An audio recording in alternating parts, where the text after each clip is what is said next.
Bollywood silver screen presenting Doon.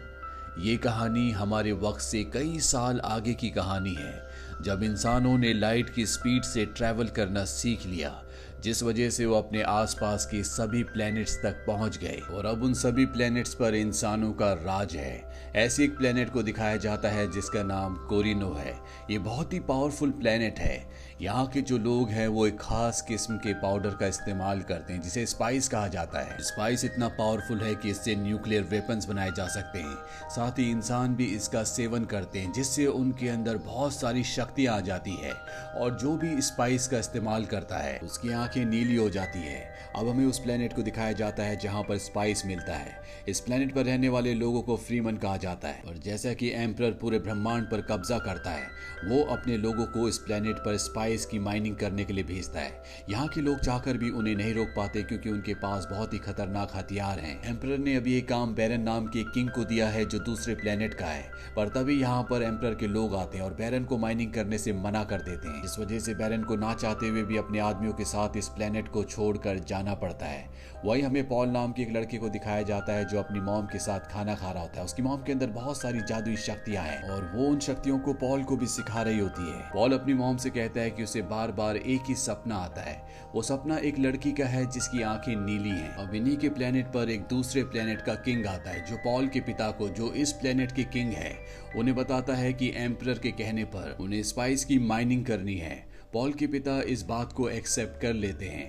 यहीं Paul को एक वॉरियर के साथ दिखाया जाता है जिसके साथ वो बहुत फ्रेंडली है। ये वॉरियर उसके पिता का है। पॉल उस वॉरियर को बताता है कि मैंने तुम्हारा सपना देखा था जिस सपने में तुम मारे गए, लेकिन वो वॉरियर पॉल की बातों पर ज्यादा ध्यान नहीं देता। इसके बाद पॉल अपने पिता के पास जाता। उसके पिता उसे बताते हैं कि एम्परर ने हमें ऑर्डर दिए हैं कि हम अराकस प्लेनेट पर जाकर स्पाइस की माइनिंग करें। दरअसल ये एम्परर की एक चाल है, वो चाहते हैं कि हम वहां पर जाएं। इस वजह से हमारी उस प्लेनेट से लड़ाई हो जाए जो पहले वहां पर माइनिंग कर रहा था, और ऐसा होगा तो पूरा का पूरा कब्जा स्पाइस पर एम्परर का होगा। दरअसल जिस प्लेनेट पर स्पाइस है वहां पर कुछ ऐसे भी योद्धा हैं जिन्हें फ्रीमन कहा जाता है और वो स्पाइस की रक्षा करते हैं, यानी कि जो भी वहां पर स्पाइस की माइनिंग करने के लिए आता है वो उनसे लड़ते हैं। पॉल अपने पिता से कहता है कि मैं उस प्लेनेट पर जाकर फ्रीमन से दोस्ती करना चाहता हूं ताकि जरूरत आने पर वो हमारी मदद कर सके। पॉल के पिता कुछ नहीं कहते।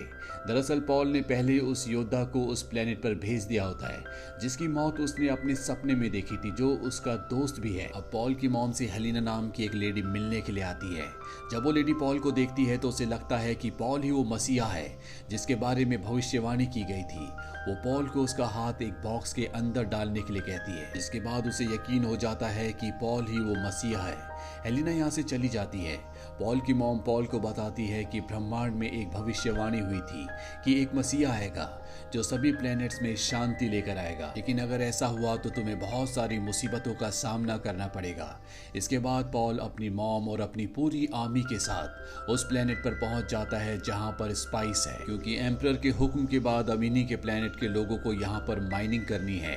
इस प्लैनेट के जो नॉर्मल लोग होते हैं जिन्हें फ्रीमन कहा जाता है, जो नहीं चाहते कि इनके प्लैनेट से स्पाइस निकाली जाए, वो यहाँ पर सब खड़े पॉल को देख रहे होते हैं क्योंकि उन्हें लगता है कि पॉल उनका मसीहा है जो उनके प्लैनेट पर आ चुका है।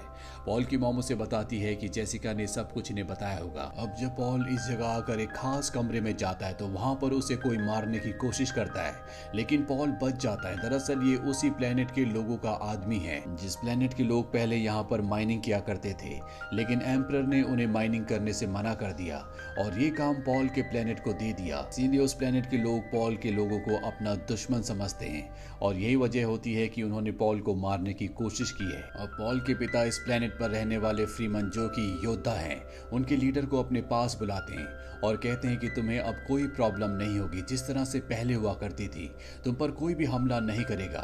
दरअसल पॉल के पिता उसके साथ दोस्ती का हाथ बढ़ाना चाहते हैं, लेकिन फ्रीमन का लीडर कहता है कि तुम अपना काम जल्दी से खत्म करके यहाँ से निकल जाओ।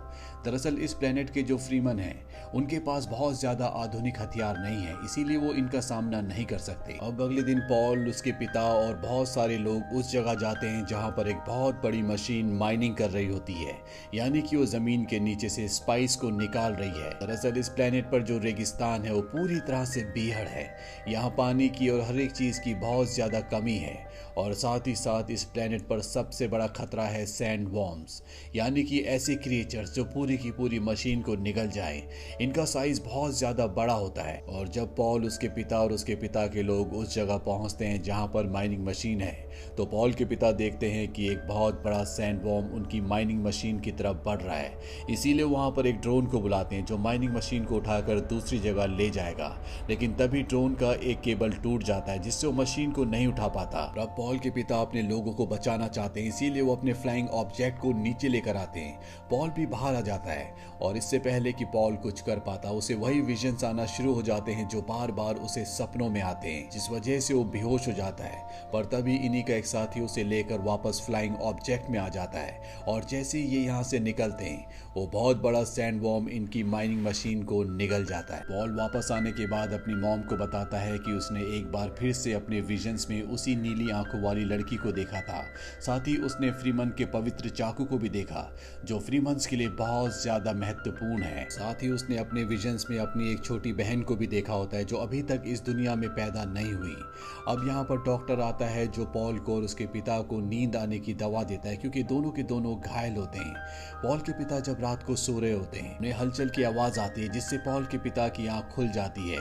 वो देखते हैं कि वो लेडी जो उनके लिए काम करती है उसे किसी ने मार दिया है। इससे पहले कि वो कुछ समझ पाते, एक नीडल आकर उनकी बॉडी में लगती है जिससे वो बेहोश होना शुरू हो जाते हैं और तभी उनका डॉक्टर उनके पास आता है। दरअसल ये सब डॉक्टर ने बैरन के कहने पर किया था। बैरन उस प्लेनेट का लीडर यानी कि किंग है जो प्लेनेट यहाँ पर पहले माइनिंग किया करता था। डॉक्टर पॉल के पिता को बताता है कि बैरन के कब्जे में मेरी पत्नी है, इसीलिए मुझे ऐसा करना पड़ा। वो पॉल के पिता को एक नकली दांत लगाता है और कहता है जब बैरन तुम्हारे सामने आए तो इसे दबा देना, इससे एक जहरीली गैस निकलेगी जिससे उसकी मौत हो जाएगी। वहीं हमें इस प्लेनेट के बाहर दिखाया जाता है जहां पर बैरन की आर्मी ने हमला कर दिया होता है। वो पॉल के पिता की पूरी आर्मी को अपने कब्जे में ले लेते हैं, यानी कि उन्हें हरा देते हैं। यहाँ पर पॉल और उसकी मॉम को भी पकड़कर एक फ्लाइंग ऑब्जेक्ट में बिठा दिया जाता है, लेकिन पॉल और उसकी मॉम के अंदर जादुई शक्तियां हैं। वो अपने माइंड कंट्रोल से उन सभी को आपस में लड़वा देते हैं जो इन्हें यहाँ से ले जा रहे होते हैं और इस तरह से दोनों यहाँ से बचकर निकल जाते हैं। और ये देखते हैं कि बैरन की आर्मी ने इनकी पूरी आर्मी पर कब्जा कर लिया है, इसीलिए ये वापस नहीं जा सकते। वहीं बैरन को दिखाया जाता है जिसके पास डॉक्टर आता है। वो बैरन से कहता है कि मेरी पत्नी को अब छोड़ दो, लेकिन वो डॉक्टर को मार देता है। और इसके बाद बैरन जाता है पॉल के पिता के पास और जब वो उसके पिता के पास जाता है तो उसके पिता उस दांत से, जिस दांत को डॉक्टर ने उसके मुंह के अंदर फिट किया होता है, दबाकर एक जहरीली गैस निकालते हैं जिससे बैरन और उसके साथियों के शरीर के अंदर वो जहरीली गैस चली जाती है। बैरन के सभी कोर्ट के मेंबर्स होते हैं जो यहाँ पर मारे जाते हैं, लेकिन बैरन किसी तरह से बच जाता है। वहीं पॉल को पता चल जाता है कि उसके पिता मारे जा चुके हैं। एक बार फिर से पॉल को विजन्स आते हैं और वो विजन्स में उसी नीली आंखों वाली लड़की को देखता है जो बार बार उसके सपनों में उसके विजन्स में आती है। पॉल उसके साथ मिलकर एक युद्ध कर रहा होता है और ये युद्ध एम्परर की सेना के खिलाफ होता है। पॉल यहाँ पर समझ जाता है कि शायद आने वाले वक्त में उसे एम्परर के खिलाफ लड़ना होगा। अब वो अपनी मॉम के साथ यहाँ से होता हुआ एक दूसरी जगह में पहुंच जाता है जहाँ उसे अपना वो वॉरियर दोस्त मिलता है जिसके बारे में उसने सपना देखा था कि वो इस प्लेनेट पर मारा जाएगा। वॉरियर उसे कहता है कि क्राइंस हमारा साथ देने के लिए तैयार है और अब ये सब के सब क्राइंस के अड्डे पर आ जाते हैं। क्राइंस भी एक फ्रीमन है। तो यहाँ पर पॉल और सबको बताती है कि पहले इस प्लेनेट को रहने लायक बनाया जा रहा था जिसके लिए बहुत सारे एक्सपेरिमेंट्स किए जा रहे थे, लेकिन इन्हीं एक्सपेरिमेंट्स के दौरान यहाँ पर स्पाइस की खोज हुई जिसके बाद लोगों ने इस प्लेनेट पर काम करना बंद कर दिया और सिर्फ यहाँ पर स्पाइस की माइनिंग होने लगी। पॉल इन्हें बताता है कि मेरे पिता हमेशा से इस प्लेनेट के लोगों के साथ मिलकर रहना चाहते थे जिन्हें फ्रीमन कहा जाता है और अब मैं फ्रीमन के साथ मिलकर अपनी आर्मी बनाऊंगा और बैरन की आर्मी से लड़ूंगा और जब मेरी आर्मी और बड़ी हो जाएगी तब अब मैं एम्परर के खिलाफ युद्ध का आगाज करूंगा।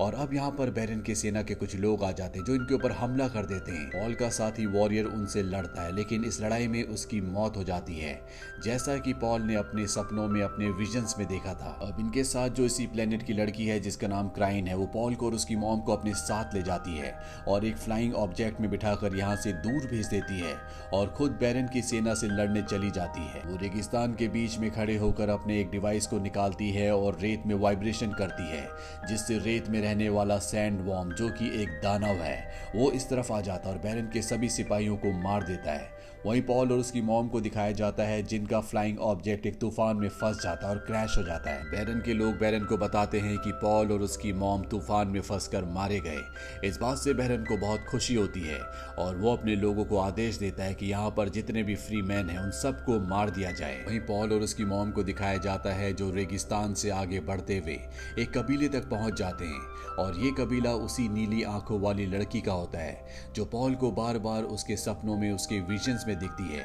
लेकिन पॉल उस लड़की को नहीं बताता कि मैं तुम्हें पहले भी अपने सपनों में देख चुका हूँ।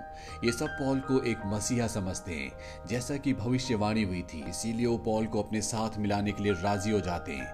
लेकिन यही कबीले का एक योद्धा होता है जिसे विश्वास नहीं होता कि पॉल एक मसीहा है। वो कहता है कि अगर सच में एक मसीहा है तो उसे मुझसे लड़ना होगा। और अब पॉल और उसके बीच में लड़ाई शुरू होने वाली होती है।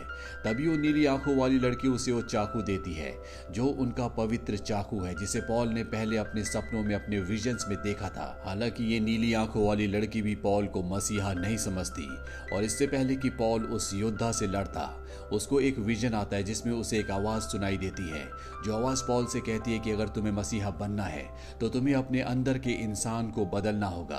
अब पॉल और उस योद्धा में एक भयानक युद्ध होता है।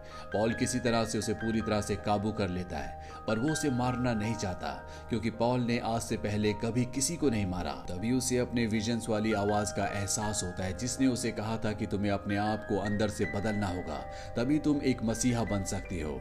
पॉल समझ जाता है कि उसे इस योद्धा को मारना होगा। वो इस योद्धा को मार देता है और इसके बाद यहाँ पर जितने भी फ्रीमैन होते हैं उन सबको बताता है कि मैं तुम सबके साथ मिलकर सबसे पहले बैरन और उसकी सेना को खत्म करना चाहता हूँ और इसके बाद एम्परर को। अब ये सब के सब यहाँ से अपने उस योद्धा को दफनाकर आगे की तरफ निकल पड़ते हैं जहाँ पर इनके और भी साथी हैं। और तभी पॉल देखता है कि वहाँ पर एक फ्रीमैन रेगिस्तान के दैत्य सैंड वॉर्म के ऊपर सवारी कर रहा है। पॉल को कुछ भी समझ में नहीं आता और तभी उसके पास वो नीली आंखों वाली लड़की आती है और कहती है कि ये तो सिर्फ शुरुआत है। इसी के साथ ये फिल्म, ये कहानी यहीं पर खत्म हो जाती है। ये फिल्म ईयर 2021 में रिलीज हुई थी।